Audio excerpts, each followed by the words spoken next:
And it's Ken Kreitzer. We are at Camp Buckner on the West Point post and have a chance to talk to the new Commandant of Cadets, and that is Brigadier General R.J. Garcia. And General, good to see you. Just a wonderful presentation of what's happening at West Point. You've been here about a short time. What's your impression so far? Well, thanks, Ken. I appreciate the opportunity. My initial impression is amazing. It's my third time back at West Point. I've never been let down. First as a cadet, and then second as an instructor in the Department of Behavioral Science and Leadership, and now as the Commandant. And what impresses me the most and excites me is the change over time that we've made to our cadet summer training program and our leader development and our character development to continually improve it.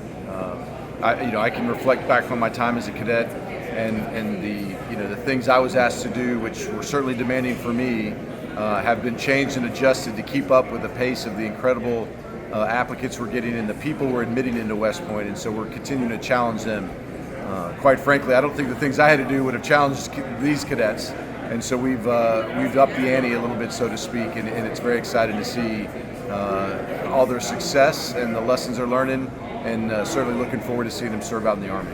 And you've had cadet training for the upperclassmen going on all summer. And you said it's not just about training each class, but the leader development for the instructors who are also some of the upperclassmen here at West Point. Tell us about that.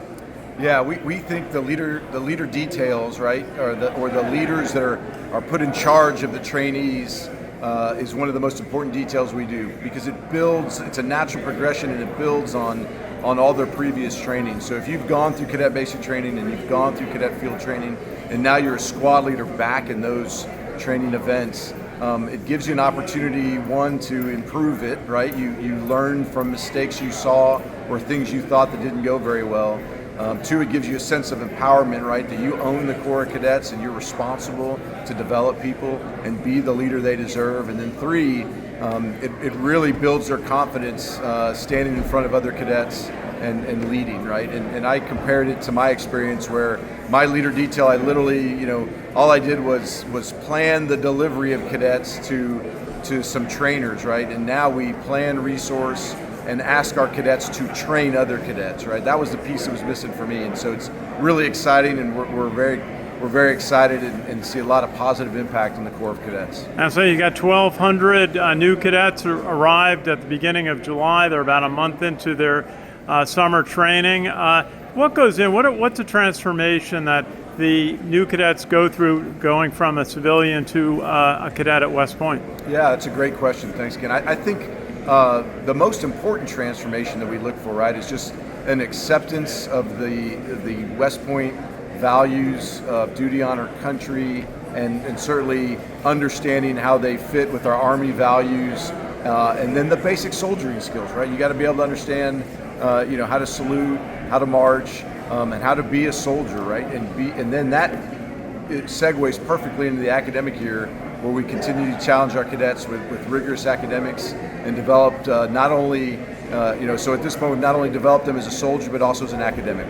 And you talked today, explain the process of leadership development at West Point, what you work on all throughout a cadet's 4 years at West Point. What are some of the key parts of leadership development at West Point?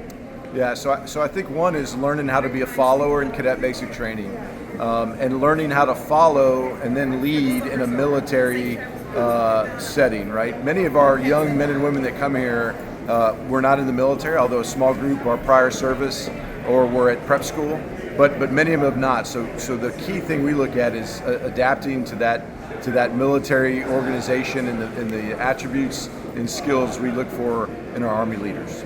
Hey, and General, if you would, just tell our audience a little bit about your career. You were a West Point cadet class of '96. Tell us a little bit about some of the stops and highlights of your career service in the U.S. Army.